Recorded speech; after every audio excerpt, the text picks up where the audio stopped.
Today we're going to be talking about one key way to start new friendships, even if you're experiencing depression.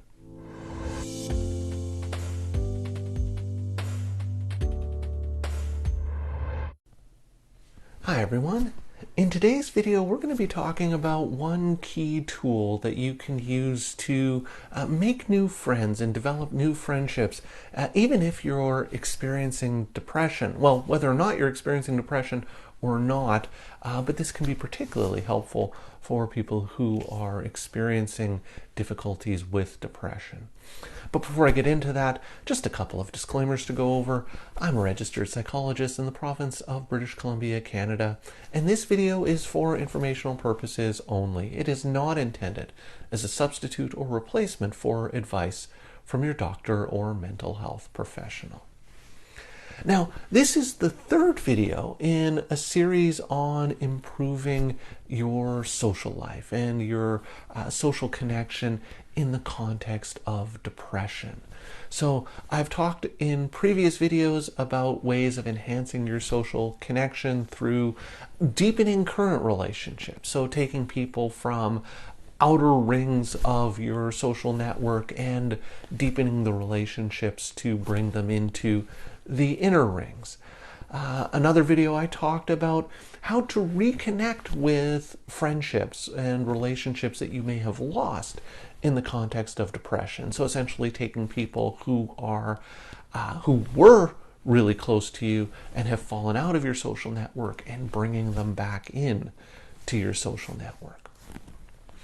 This video is going to talk about enhancing your social network through making new friendships. And the reason I usually leave this to last when I'm talking about enhancing a social network is because this is the most challenging and time-consuming way of enhancing or deepening your relationships. So you're experiencing depression. Even if you're not experiencing depression, how do you meet new people? How do you make new friends? Well, imagine this scenario. Suppose I decided I wanted to make some new friends, and I walked up to 100 random people on the street, and I said to them, "Hi, would you like to be my friend?" Well, chances are most of the people who I just randomly walk up to and say, "Do you want to be my friend?" probably wouldn't be interested. And the few people that might be interested are maybe not people I would want to be friends with. So the idea is you can't really directly make friends. There's no direct way of meeting people and instantly forming a relationship. You can't just walk up to somebody and say, "Hey, you look nice. Do you want to be my friend?"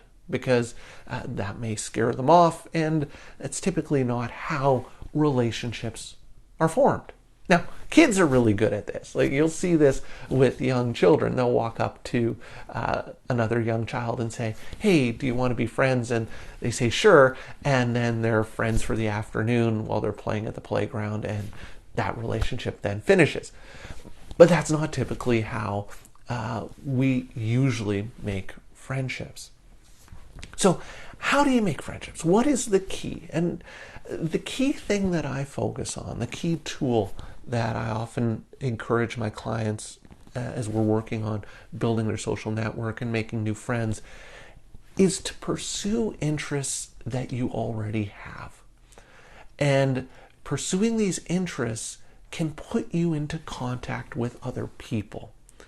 So part of this is that re-engaging and goal setting to re-engage in activities that you may have previously enjoyed in the past that you've stopped doing in depression. So re-engaging in some of those activities, but then thinking about ways of using these activities to bring you into contact with new people who you can form new friendships with. So for example, if you enjoy hiking, maybe join a hiking group. If you're really into politics or social activism, maybe you join a political party. If spirituality is important to you, maybe you look into joining a church or a faith group.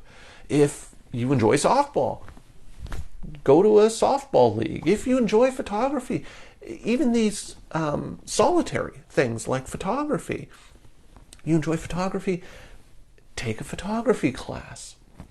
So all of these things are sort of serving dual purposes. One, it's you engaging in something that you enjoy doing, but secondly, it brings you into contact with other people. So by making an effort to put yourself in these situations, you're going to meet new people who you know share at least one common interest with you.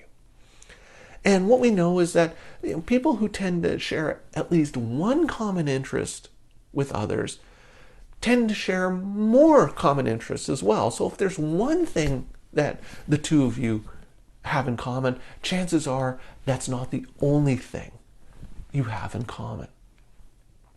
So what essentially happens is that meeting people becomes a side effect of participating and engaging in these activities that you may have stopped doing in the context of depression. So when you're engaging in these activities, so say you've joined a photography class, the key is to just focus on looking for acquaintances first. Right? It's difficult to focus if your focus is on finding a romantic partner or a best friend.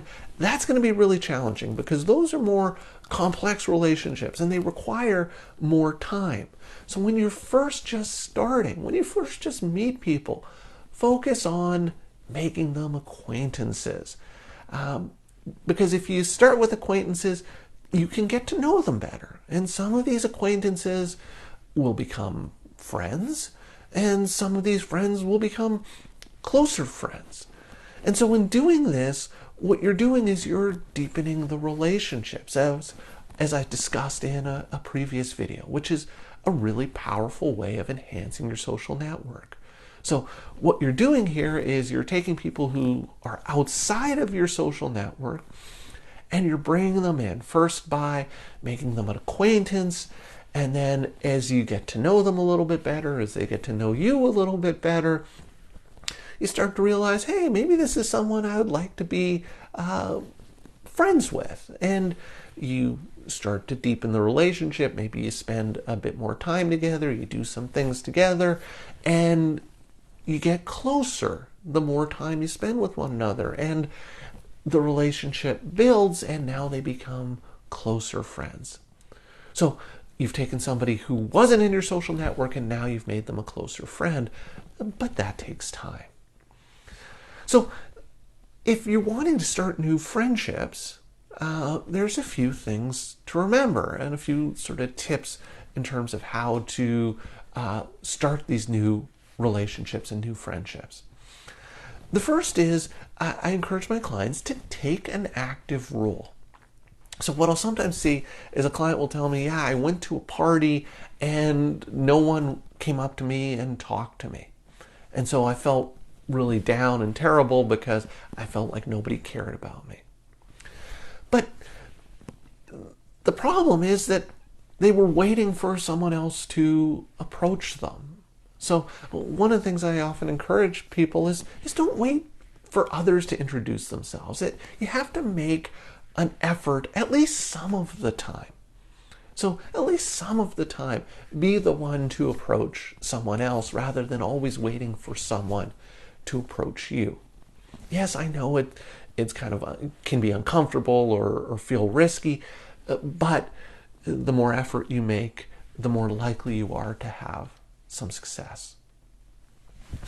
I encourage my clients as they're looking for forming new relationships, is to ask questions.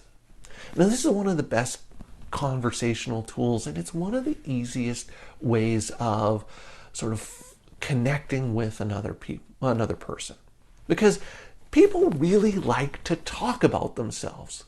And if you show interest in the other person by asking questions, that can lead to a good connection. They'll think that you're interested in them because you're asking questions. And presumably you're asking questions because you're interested in them and want to know more about them. So they may start to feel more comfortable with you, and they'll start to ask you some questions as well. Also, by asking questions, it's a lot easier than trying to carry the conversation all by yourself. So it becomes more of a kind of a fluid, natural interaction rather than you feeling like you have to keep the conversation going. Another thing I often remind my clients is to limit their expectations. When you're first forming friendships, when you're first meeting new people, the goal is to talk to someone new, to make an acquaintance, not to find a soulmate or a best friend. Recognize that most of the people that you're going to meet, most of the acquaintances you're going to meet, will not become close friends. So don't put too high of an expectation on every interaction. Like, this interaction has got to be good because this is somebody who I'm going to be a close friend with. It's okay. It doesn't have to be. So really kind of limit your expectations. And finally, I encourage people to expect awkwardness.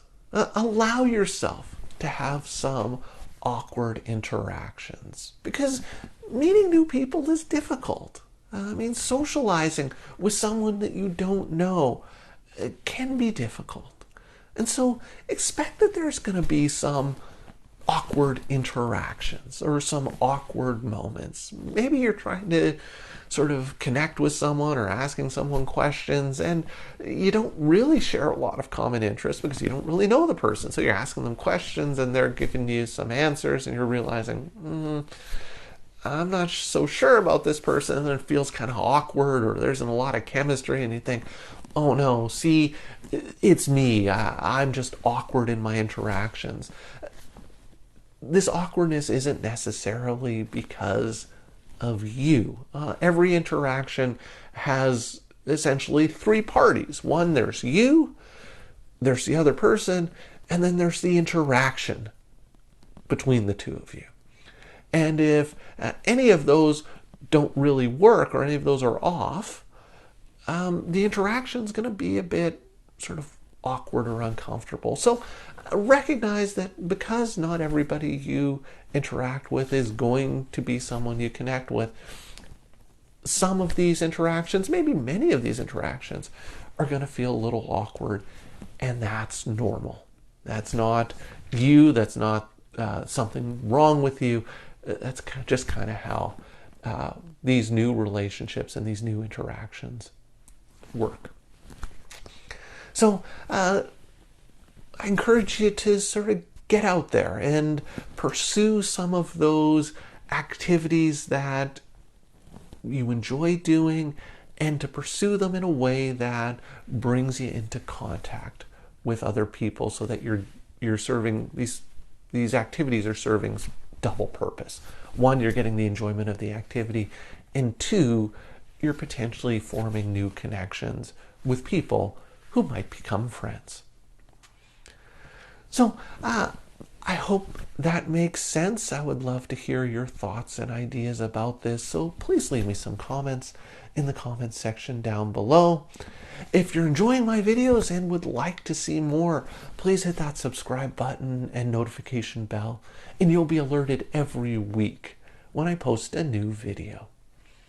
So that's all for today's video. As always, thank you for making it all the way to the end of this video, and I will see you in the next one.